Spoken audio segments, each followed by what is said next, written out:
C'est difficile de parler de Chamonix et de l'attachement qu'on porte à cette vallée sans faire un tout petit peu d'histoire. Je crois avoir montré, j'ai 70 ans aujourd'hui, je crois avoir montré que j'étais attaché à cette vallée, à ce qui en avait fait son histoire, sa notoriété, à ce qu'elle était devenue et que, à ma hauteur, j'y ai participé. J'ai été guide de haute montagne, cinéaste, j'ai beaucoup filmé la vallée, je l'ai chanté avec, au sens poétique du terme, avec des images, des sons, et je l'ai écrite. J'ai contribué à ce qu'on essaye de sauvegarder à travers la RSMB, quand on s'est agi de lutter contre le deuxième tunnel du Mont Blanc. Et j'ai même fait un travail universitaire dessus, un master qui s'appelait pompeusement Territoire montagnard et développement durable. Et j'ai toujours essayé de donner mon avis sur Chamonix, et j'ai toujours considéré, non sans raison, que j'avais pas que des copains. Mais comme je ne suis pas un battant politique, c'était autre chose, mon discours, c'était, on peut dire, oui, une déclaration d'affection à l'égard de ce pays. Je m'en suis tenu à ça. Et puis, je me suis rendu compte que quand on en vient par un chanoignardisme un peu folklorique à traiter en patois de crétins ou didiots notre tête de liste.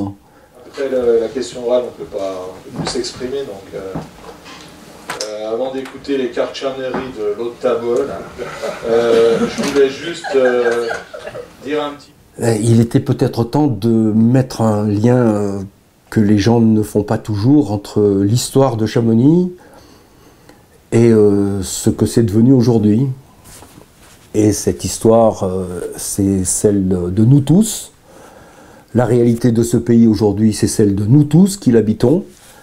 Et on ne peut pas laisser des gens ricaner de l'idée qu'on en exprime si on n'est pas tout à fait d'accord avec la dynastie qui gère ce pays depuis des mandats et des mandats, quoi. Alors voilà, je me suis impliqué avec Jean Fabre parce que je considère que c'est un homme compétent pour des histoires administratives, gestionnaires, une compétence que je n'ai absolument pas, mais qu'en même temps amener un regard de quelqu'un qui a vécu ici plus de 50 ans, parce que je suis né provençal, ma mère était de là-bas, ça peut apporter un regard, une analyse plus riche et plus diverse sur ce qu'on nous impose aujourd'hui comme étant inéluctable, obligatoire de prendre, c'est-à-dire la lecture de la dynastie au pouvoir. Oui, alors le texte en question, c'est une sorte de résumé, si j'ose dire, de cette analyse sur ce qu'était Chamonix à l'époque où, je veux dire, cette ville m'a enchanté, ce qu'elle est à l'époque où elle en enchante encore certains, et la dégradation de son statut à travers cette espèce d'enfermement dans une...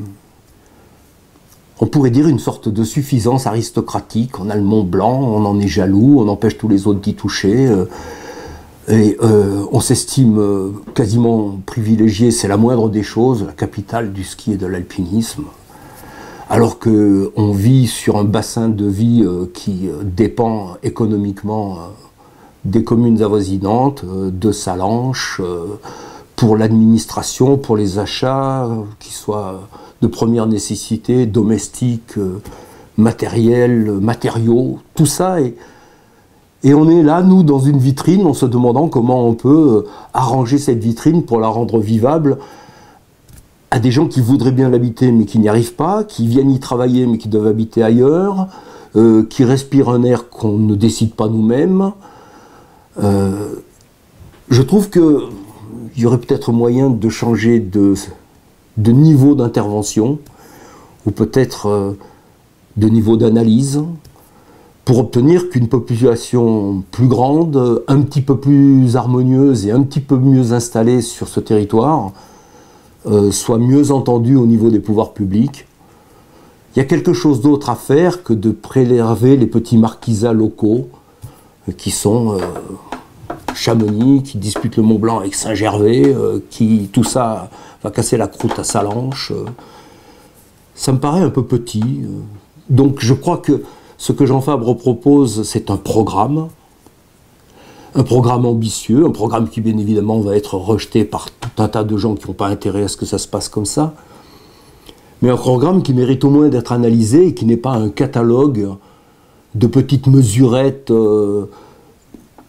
qui ne sont pas négligeables, j'en conviens, mais qui souvent relèvent des services techniques d'une mairie. Arranger telle ou telle chose, c'est aller voir les services compétents et puis signaler une requête. C'est pas faire une liste de tout ce qu'on va pouvoir proposer de gentil à des gens qui râlent un moment, parce qu'on râle une fois tous les 6 ans, mais le reste du temps, on laisse les autres faire. Je ne sais pas s'il y a beaucoup de chamoniards qui consultent, en tout cas des électeurs qui vont s'exprimer, qui consultent les enquêtes d'utilité publique. Je ne sais pas s'il y en a beaucoup qui donnent leur avis sur le PLU, mais c'est assez français, c'est-à-dire on râle un moment, et le reste du temps, on délègue. Alors comme on nous promet d'être laminé complètement et ridiculisé par la liste en place, tellement nous sommes à côté de la plaque, je me dis les gens vont bien décider. Si notre programme a une raison d'être entendu, eh bien au moins ils le feront savoir. C'est pas... Disons que c'est une tribune démocratique qui a lieu une fois tous les 6 ans et dont nous aurions tort de nous priver, puisque c'est à peu près le seul moment où on peut s'exprimer sans être ridiculisé par le maire en place. Donc, profitons-en.